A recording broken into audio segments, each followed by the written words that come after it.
नमस्कार। माननीय अध्यक्ष महोदय जी, आज आपने मुझे इस सभा में बोलने का मौका दिया, इसके लिए मैं आपकी बहुत बहुत आभारी हूँ। सबसे पहले जो सुरक्षाकर्मी, जो जवान अफसर 13 दिसंबर को संसद की सुरक्षा के लिए शहीद हुए, उनके प्रति मैं श्रद्धांजलि व्यक्त करना चाहती हूँ।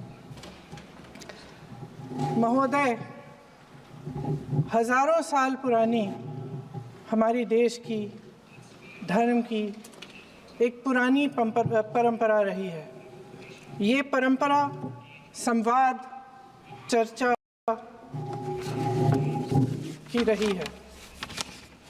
एक गौरवशाली परंपरा है जो दर्शन ग्रंथों में, वेदों में, उपनिषदों में दिखती है। वाद विवाद और संवाद की हमारी पुरानी संस्कृति है। अलग अलग धर्मों में भी, इस्लाम में, सूफियों में, बौद्ध धर्म में, जैन धर्म में, सिख धर्म में भी ये वाद संवाद, ये चर्चा बहस, इसकी संस्कृति रही है। इसी परंपरा से उभरा हमारा स्वतंत्रता संग्राम। हमारा स्वतंत्रता संग्राम विश्व में एक अनोखा संग्राम था, एक अनोखी लड़ाई थी जो अहिंसा और सत्य पर आधारित थी।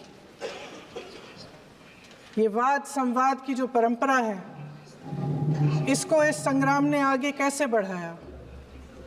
क्योंकि ये जो संग्राम था, ये जो लड़ाई थी हमारी आज़ादी के लिए, एक बेहद लोकतांत्रिक लड़ाई थी।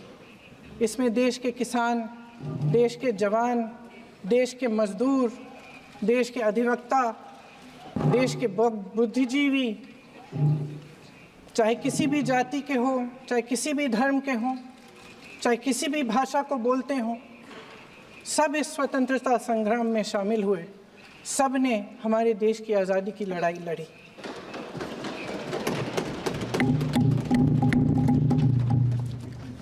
और उसी आज़ादी की लड़ाई से एक आवाज़ उभरी जो हमारी देश की आवाज़ थी। वो आवाज़ ही आज हमारा संविधान है।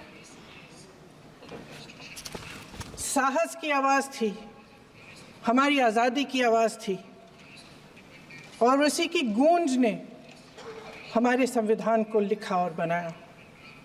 ये सिर्फ एक दस्तावेज नहीं है। बाबा साहेब अम्बेडकर, मौलाना आज़ाद जी, राजगोपालाचारी जी और जवाहरलाल नेहरू जी और उस समय के तमाम नेता, जैसे आपने कहा, इस संविधान को बनाने की जो कार्य में सालों के लिए जुटे रहे। हमारा संविधान इंसाफ, उम्मीद, अभिव्यक्ति और आकांक्षा की वो ज्योत है जो हर हिंदुस्तानी के दिल में जलती है। अध्यक्ष महोदय, इस ज्योत ने हर एक भारतीय को ये पहचानने की शक्ति दी कि उसे न्याय मिलने का अधिकार है, कि उसमें अपने अधिकारों के लिए आवाज़ उठाने की क्षमता है, कि जब वो आवाज़ उठाएगा तो सत्ता को उसके सामने झुकना पड़ेगा। इस संविधान ने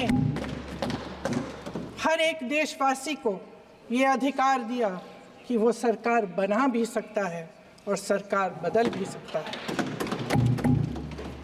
ये ज्योत जो हर हिंदुस्तानी के दिल में जलती है, उसने हर हिंदुस्तानी को ये विश्वास दिया कि देश की संपत्ति में, देश की दौलत में, संसाधनों में उसका भी हिस्सा है, कि उसे एक सुरक्षित भविष्य की उम्मीद का अधिकार है, कि देश बनाने में भी उसकी भागीदारी है। उम्मीद और आशा की ये ज्योत मैंने देश के कोने कोने में खुद देखी है। उन्नाव में मैं एक रेप पीड़िता के घर गई। उसे जलाकर मार डाला था। वो शायद 20-21 साल की होगी। हम सब के बच्चे हैं। हम सोच सकते हैं कि अगर हमारी बेटी के साथ बार बार बलात्कार हुआ और फिर जब वो अपनी लड़ाई लड़ने के लिए गई तो उसको जलाकर मार डाला गया होता तो हम पर क्या बीतती। मैं उस बच्ची के पिता से मिली। उसके खेत जलाए गए थे, उसके भाइयों को पीटा गया था, उसके पिता को बाहर से घर के बाहर घसीट कर मारा गया था। उस पिता ने मुझे बताया कि बेटी, मुझे न्याय चाहिए। मेरी बेटी अपने एफआईआर को दर्ज करने के लिए जब ज़िले में गई तो उसको मना किया गया। अगले ज़िले में जाना पड़ा उसे।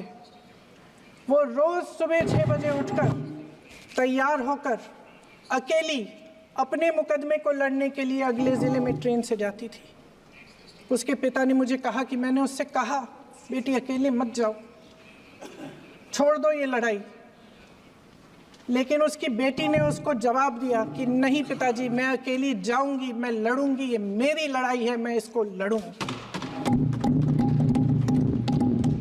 ये लड़ने की क्षमता, ये हिम्मत उस लड़की को और करोड़ों भारत की नारियों को हमारे संविधान ने दी।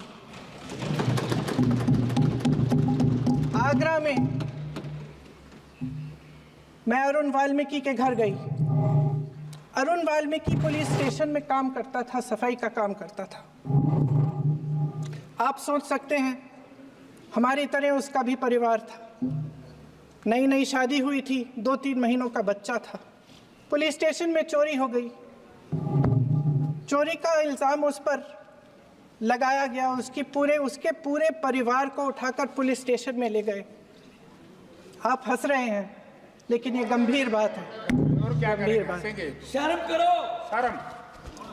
अरुण वाल्मीकि को पीट पीट के मार डाला, उसकी बीवी को पीटा, उसके पिता के नाखून निकाले, उसके पूरे परिवार को पीटा गया। जब मैं उस जवान महिला से मिलने गई जो अभी अभी विधवा हुई थी, तो उसने मुझे कहा कि दीदी, हमें सिर्फ एक चीज़ चाहिए, हमें न्याय चाहिए और हम इस न्याय के लिए लड़ते रहेंगे, चाहे कुछ भी हो जाए।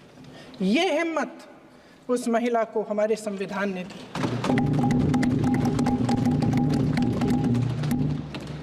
संभल के कुछ लोग आए थे हमसे मिलने, जो मृतकों के परिवार के सदस्य थे। उसमें 2 बच्चे थे, अदनान और उजैर। आप सुनिए,